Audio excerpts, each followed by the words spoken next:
오늘 말씀에는 먼저 종에 대한 말씀이 있습니다. 10절입니다. 너는 종을 그의 상전에게 비방하지 말라. 그가 너를 저주하겠고 너는 죄책을 당할까 두려우니라. 종은 그 주인에게 속한 사람입니다. 종과 주인의 관계는 종속적인 관계이며 절대적인 관계입니다. 그런데 오늘 말씀에서는 어떤 사람이 남의 종을 그 주인에게 일러서 비방하면서 주인과 종을 이간질한다는 이야기입니다. 이런 일은 옳지 않다는 말입니다. 종은 그 주인의 것입니다. 그러므로 주인이 알아서 할 일입니다. 그래서 남의 종에 대해서 시비를 벌이는 것은 지혜롭지 못하다는 말씀입니다. 더 깊이 생각해 봅시다. 하나님의 일을 하는 사람은 하나님의 종입니다. 그러면 종이 잘하고 못하는 것은 하나님께서 책망하실 문제입니다. 가끔 보면 어떤 사람들은 교역자에 대해서, 저 같은 목사에 대해서 함부로 말하는 사람들이 있어요. 특별히 가정에서 자녀들 앞에서도 비방을 멈추지 않습니다. 여러분, 부탁인데요. 무슨 일이 있어도 가정에서 자녀들 앞에서는 교회의 나쁜 이야기는 되도록이면 하지 않기를 부탁드립니다. 좋은 이야기는 해도 괜찮습니다. 그러나 나쁜 이야기는 되도록이면 하지 않는 것이 좋습니다. 목사님이나 장로님, 권사님이나 집사님 참 훌륭한 분들이다 이렇게 말하는 것은 괜찮지만 혹시라도 자녀들 앞에서 어느 교회 어느 목사님이 어떻고 어느 장로님이 어떻고 어느 권사님이나 집사님이 이렇고 저렇고 하면서 좋지 않은 얘기나 부정적인 얘기를 많이 하지 마세요. 조심해야 합니다. 본인의 속이 좀 상하시더라도 참으세요. 내 자녀가 아직 어려서 못 알아듣는 것 같아도 아닙니다. 다 듣습니다. 그것이 그 어린 마음에 그대로 각인되어 버립니다. 결국 그 아이는 어떻게 될까요? 교회에 나오지 않습니다. 나이가 들어 교회에 나오지 않아요. 알게 모르게 이런 부모들의 잘못된 비방 때문에 아이들이 교회에 안 나오게 만들고 있습니다. 그렇기 때문에 교회에 대한 문제는 하나님께서 알아서 하실 문제라고 생각하시기 바랍니다. 내 문제가 아니에요. 주님께서 알아서 하실 거예요. 나는 손가락질하거나 비방할 권리가 없어요. 그러니까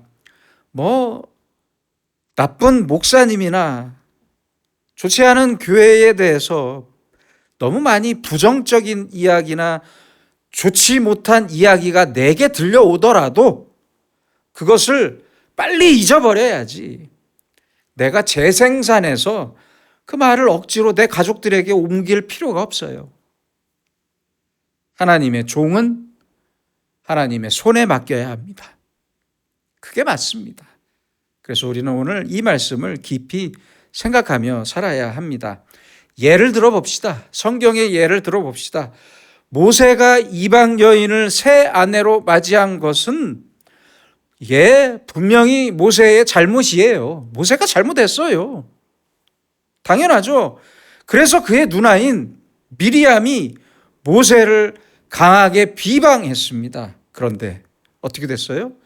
하나님은 미리암을 치셨습니다. 그렇잖아요. 내 종에 대해서 내 종인데 왜 네가 비방하느냐? 모세가 잘했든 잘못했든 그건 내가 알아서 할 일이다. 네가 비방할 일이 아니다. 아마 이런 마음이셨을 거예요.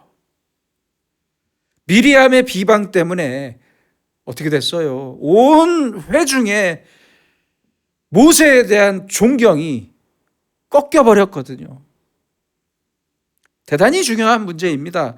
하나님께서는 비방했던 미리암을 치셨다는 사실을 잊지 마셔야 합니다. 할 말이 있으면 상대방을 개인적으로 만나서 단도직입적으로 말하면 됩니다.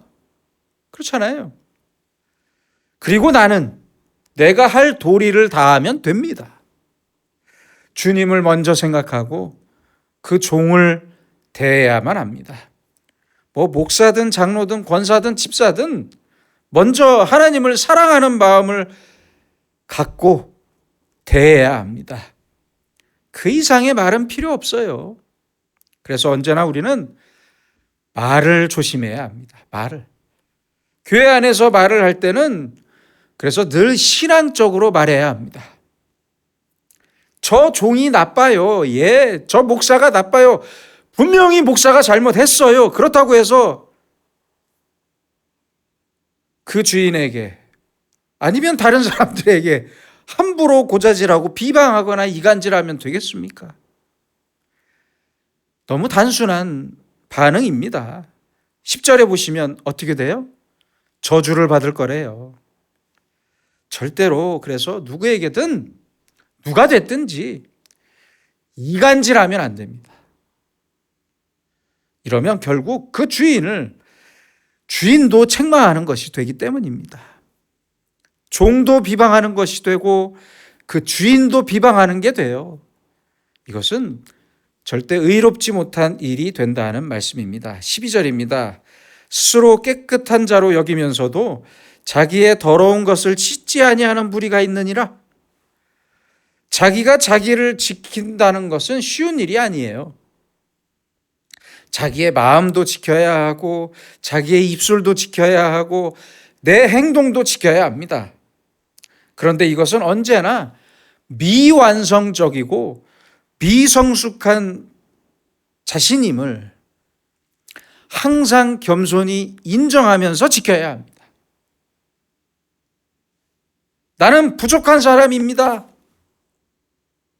이런 고백과 함께 지켜야 한다는 말이에요. 이런 말이 있잖아요. 나는 겸손하다. 나는 겸손한 사람이다. 이렇게 말하면 교만한 사람이래요. 반대로 나는 교만하다. 나는 교만하기 쉬운 사람이다. 이렇게 생각해야 겸손한 사람이지. 나는 이미 겸손하다. 더 이상 겸손할 수가 없다. 더 겸손할 게 없다고 하면 이 사람은 가장 교만한 사람입니다. 가슴에 손을 얹고 생각해 보세요. 정말 깨끗합니까? 자기 자신을 스스로 깨끗하게 여길 때는 동시에 다른 사람을 더럽게 여기고 있는 거예요. 그렇잖아요. 또 하나님 앞에 내가 은혜적 관계가 아닌 율법적 관계로만 서 있는 거예요. 그걸 인정하는 거예요. 정말로 깨끗해지려면 스스로 깨끗하지 못하다고 생각하고 늘 자신을 먼저 살펴야 합니다. 그런데 자기를 살피고 씻는 일, 겸손하게 회개할 생각은 하지 않으면서 나는 이미 깨끗한 사람이다. 이렇게 생각해요. 이게 바로 바리새인들의 모습이었습니다. 자기를 스스로 깨끗하게 여기면서 나는 완벽한 사람이다. 이렇게 말하는 그 순간부터 이미 예수님과의 관계는 끊어져 버린 것입니다. 반대로 나는 더러운 사람이고 어쩌면 영원히 깨끗할 수 없는 사람이다. 이렇게 깨끗할 수 없음을 인정하고 고백하는 마음으로 겸손하게 회개하며 살아야 합니다. 마태복음 19장에 보시면 예수님께 찾아왔던 젊은 부자 청년은 어떻게 하면 영생을 얻을 수 있냐고 물었는데 예수님께서는 계명을 지키라고 말씀합니다. 청년은 예수님의 말씀이 다 끝나기도 전에 어렸을 때부터 다 지켰습니다. 이렇게 말했어요. 자기 자신을 스스로 깨끗하게 여겼습니다. 그러자 예수님께서 뭐라고 해요? 그래? 그럼 내 소유를 다 팔아서 가난한 자들에게 주라. 그러나 청년은 자기 소유를 다 팔아서 나눠줄 용기가 없었어요. 그래서 그는 결과적으로 절대 율법을 지킨 자가 아니었습니다. 예수님은 제 개인적인 생각에는 예수님께서는 아마도 이런 말을 원하셨을 겁니다. 저는 율법을 지킬 수 없는 사람입니다. 내 스스로 아무리 노력해도 깨끗해질 수가 없는 사람입니다. 그래서 주님 앞에 나왔습니다. 이런 제가 어떻게 해야 하겠습니까? 이렇게 말했다면 예수님께서 너는 지금 나를 따르라. 아마 이렇게 말씀하셨을지도 모릅니다. 그런데 그는 스스로를 자기 자신을 깨끗하게 여겼기 때문에 예수님을 눈앞에 두고도 예수님을 분명히 만났음에도 불구하고 구원받지 못하는 아주 대단히 유감스러운 사람이 되고 말았습니다. 자기 자신을 스스로 깨끗하게 여기는 그 자체가 교만입니다. 잊지 마세요. 오히려 스스로 더럽다고 생각해야 하고 다른 사람보다 훨씬 더 더럽다고 생각해야 합니다.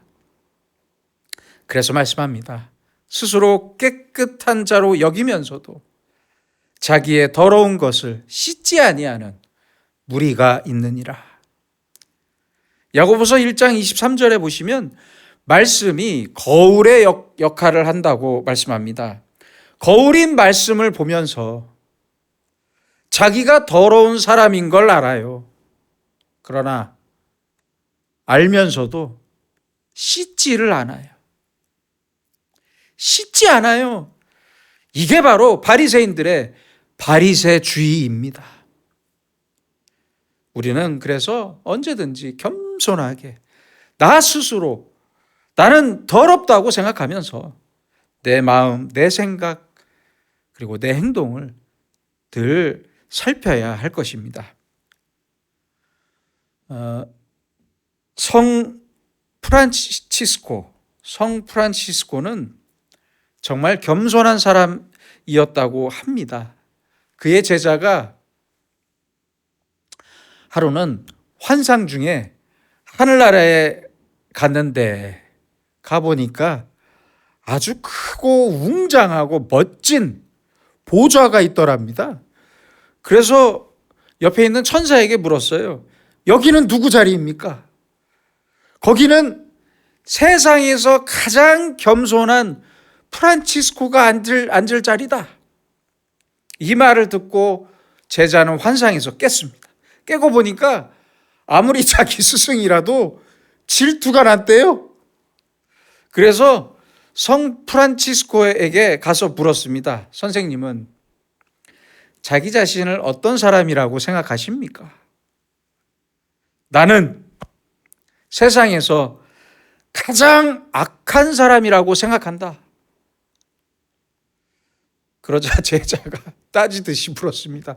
선생님, 그건 위선입니다. 어떻게 선생님이 악한 사람일 수 있겠습니까? 이제 프란치스코는 더 중요한 말을 합니다. 그건 자네가 날 몰라서 그래. 내 마음속에는 가장 악한 것이 있거든.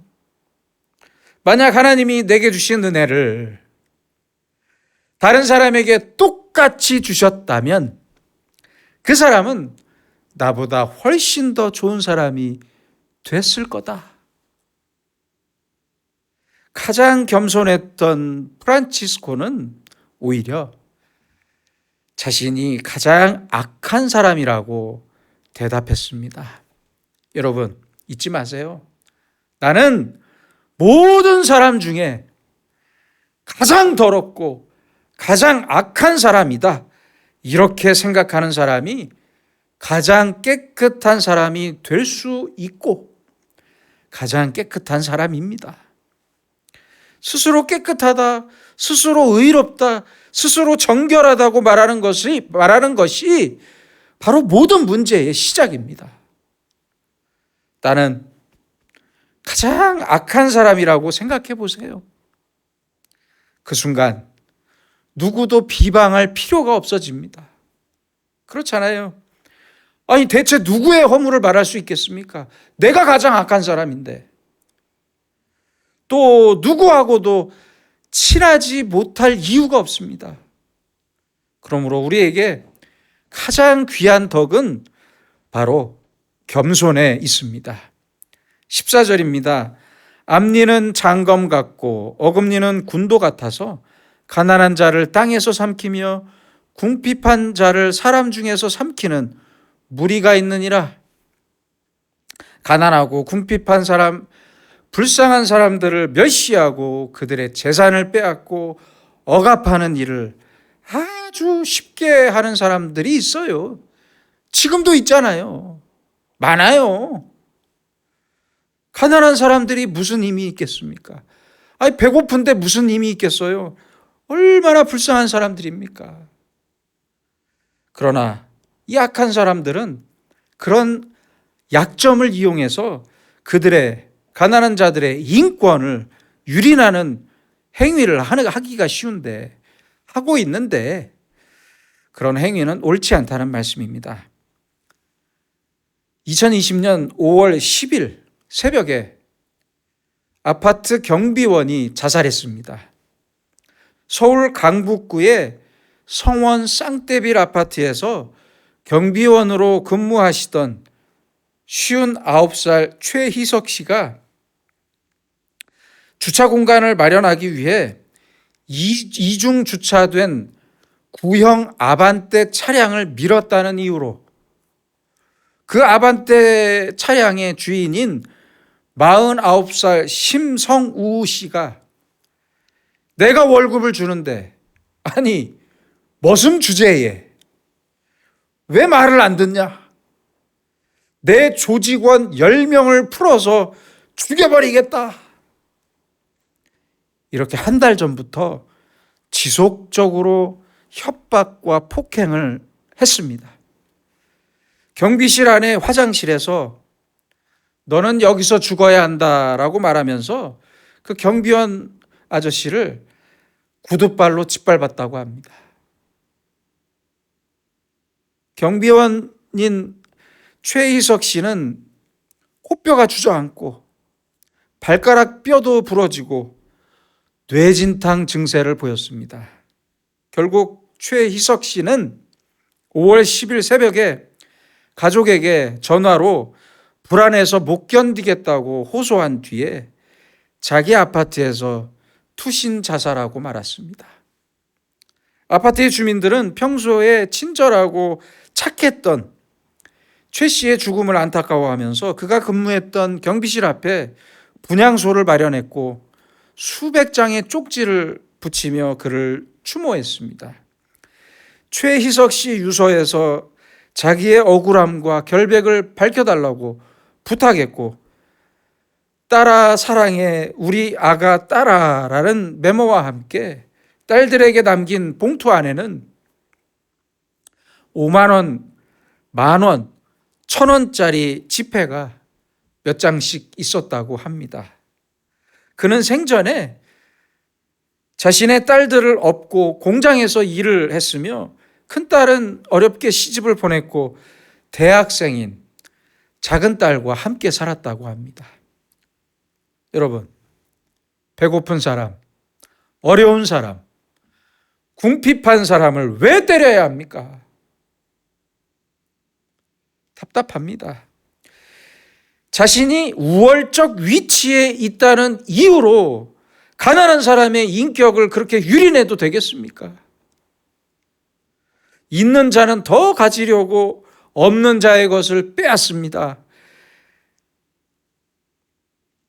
이런 일이 있다는 말씀입니다. 가해자인 심성우 씨는 징역 5년형을 선고받았습니다. 그리고 대법원까지 뭐가 억울하다고 대법원까지 상고했지만 기각되었다고 합니다.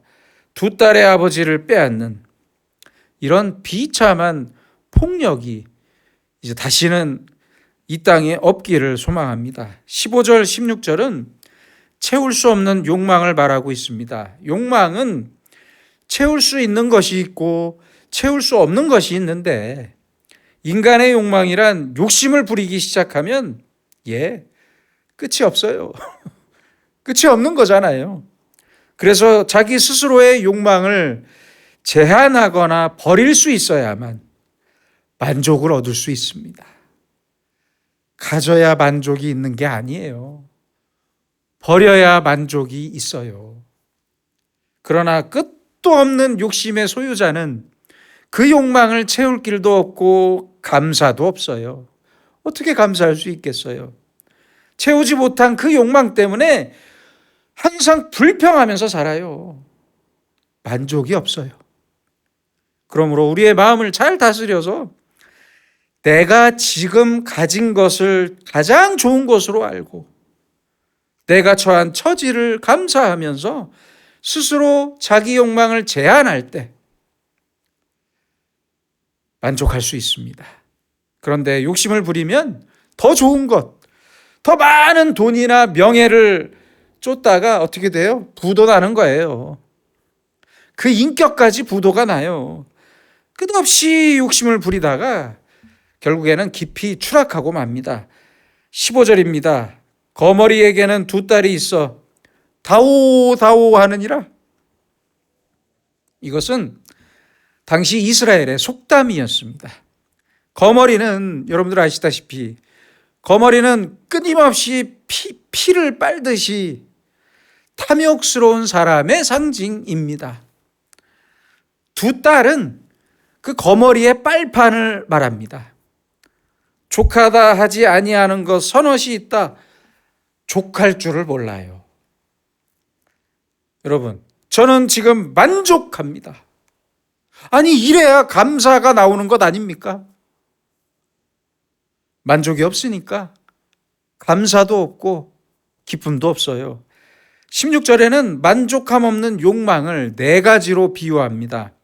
먼저는 수올, 음부입니다. 끊임없이 생명을 파괴하고 삼키려는 존재를 말합니다. 둘째는 아이 배지 못하는 태. 이건 옛날로 돌아가서 라헬을 생각하면 쉽게 이해할 수 있습니다. 언니였던 레아는 아이를 낳았어요. 그래서 만족한데 라헬은 아이가 없었어요. 아이를 낳지 못하는 동안에는 어떻게 되겠어요? 남편만 들들 볶는 거예요. 그게 비극이라는 말입니다. 셋째는 물로 채울 수 없는 땅입니다. 생각해 봅시다. 이스라엘 사막 지역의 땅은 지금도 물을 뿌려봐야 금방 말라버려요. 그처럼 만족할 수 없다는 말이에요. 마지막은 족하다 하지 아니하는 불입니다. 불. 그렇죠. 불은 아무리 태워도 족하지 않아요. 그래서 우리는 우리의 이런 끝없는 욕망을 잠재우고 버려야 하고 스스로 제한할 줄 알아야 합니다. 이 욕망을 제한하지 않고 그대로 두면 그 어떤 것으로도 채울 수가 없다는 말씀입니다. 끝없는 욕망을 채울 수 있고 만족할 수 있는 하나님의 축복은 없습니다. 잊지 마세요. 그런 축복은 없어요. 그런 복은 없어요. 그러므로 늘 자기 자신을 겸손히 돌아보면서 항상 스스로 겸손하게 부족한 사람으로 살면서 내 욕망을 제한할 때만 주어진 형편에 감사할 수 있고 만족할 수 있는 것입니다. 기도하겠습니다. 거룩하신 아버지 하나님, 날마다 우리의 마음을 주님의 십자가로 다스려서 겸손한 마음으로 살게 하옵소서. 주님을 닮은 겸손과 온유함으로써 남을 비방하는 마음을 버리게 하시고 스스로 깨끗하게 여기는 교만을 버릴 수 있는 지혜를 허락해 주시옵소서. 또한 십자가의 겸손으로 가난하고 궁핍한 사람을 무시하거나 폭력을 정당화하는 무식함을 버리게 하시고 끝없는 개인적인 욕망을 버리게 하셔서 늘 나 자신을 가장 겸손한 눈으로 돌아보면서 부족한 사람에게 베푸시는 주님의 사랑과 은혜에 항상 만족하며 감사하는 우리의 인생이 되게 하여 주시옵소서. 예수님의 이름으로 기도드립니다. 아멘.